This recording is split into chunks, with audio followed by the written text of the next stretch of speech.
ഇറാന്റെ മിസൈൽ ആക്രമണത്തിന് ശക്തമായി തിരിച്ചടി നൽകുമെന്ന് ഇസ്രായേൽ. ഹമാസ് ഹിസ്ബുള്ള നേതാക്കളുടെ വധത്തിന് പകരം വീട്ടുമെന്ന് പറഞ്ഞ് ഇറാൻ തൊടുത്തത് 200-ലധികം ബാലിസ്റ്റിക് മിസൈലുകളാണ്.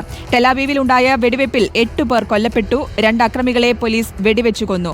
ഇന്റർനാഷണൽ ഡെസ്കിൽ നിന്ന് അനഘ ഉദയഭാനു ചേരുന്നുണ്ട് വിശദാംശങ്ങൾ നൽകാൻ. അനഘ, സംഘർഷം കൂടുതൽ രൂക്ഷമാകുന്ന ഒരു സാഹചര്യത്തിലേക്ക് കടക്കുകയാണ്. ഇന്നലെ തന്നെ കണ്ടതാണ് എത്രത്തോളം രൂക്ഷമായിരുന്നു കാര്യങ്ങൾ എന്ന്. കൈവിട്ടു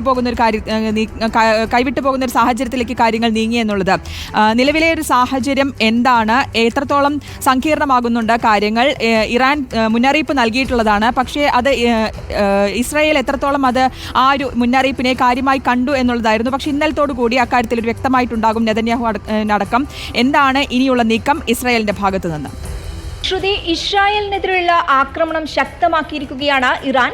മണിക്കൂറുകൾക്കുള്ളിൽ ഇന്നലെ 100 കണക്കിന് മിസൈലുകളാണ് ഇസ്രായേൽ ലക്ഷ്യമാക്കി ഇറാൻ തൊടുത്തുവിട്ടിരിക്കുന്നത്.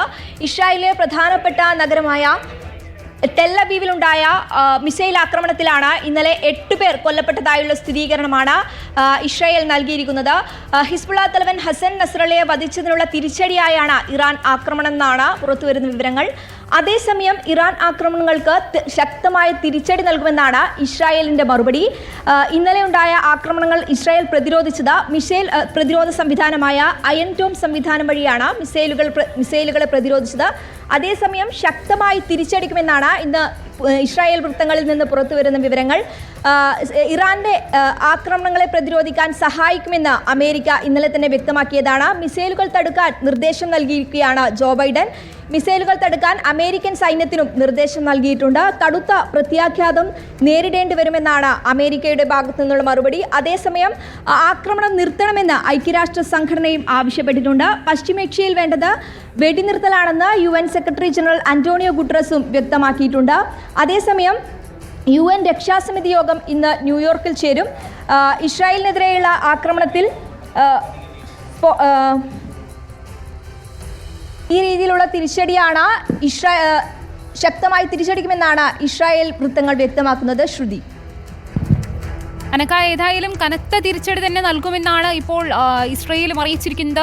ഏതായാലും വലിയ രീതിയിൽ ജനങ്ങൾ അവിടെ നിന്നും മാറിപ്പോകുന്ന ഒരു സാഹചര്യം, ഒപ്പം തന്നെ ഈ ജോർദാൻ അതിർത്തി ഉൾപ്പെടെ അടയ്ക്കുന്ന ഒരു സാഹചര്യവുമുണ്ട്. അങ്ങനെയെങ്കിൽ ഏതു രീതിയിലായിരിക്കും ജനങ്ങളുടെ സുരക്ഷയെ സംബന്ധിച്ച്, അല്ലെങ്കിൽ ഇക്കാര്യത്തിൽ അമേരിക്ക ഉൾപ്പെടെ ജനങ്ങൾക്ക് ഒരു സഹായവുമായി രംഗത്തെത്തുക?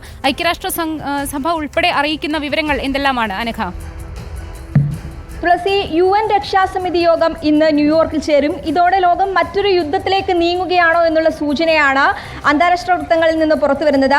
ഇന്നലെ 100-ലധികം മിസൈലുകളാണ് ഇസ്രായേലിന് നേരെ ഇറാൻ വിക്ഷേപിച്ചിട്ടുള്ളത്.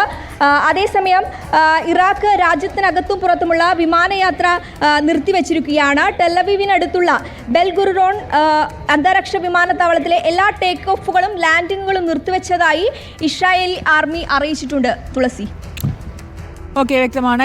ഇറാന്റെ മിസൈൽ ആക്രമണത്തിന് ശക്തമായ തിരിച്ചടി നൽകുമെന്ന് തന്നെയാണ് ഇസ്രായേൽ അറിയിച്ചിരിക്കുന്നത്. ഈ ഒരു ആക്രമണം ഉണ്ടായതിന് പിന്നാലെ തന്നെ ഒരു പ്രതികരണം, നെതന്യാഹുവിന്റെ പ്രതികരണം വരികയും ചെയ്തിട്ടുണ്ട്. ശക്തമായിട്ടുള്ളൊരു തിരിച്ചടി ഉണ്ടാകുമെന്നുള്ളത്.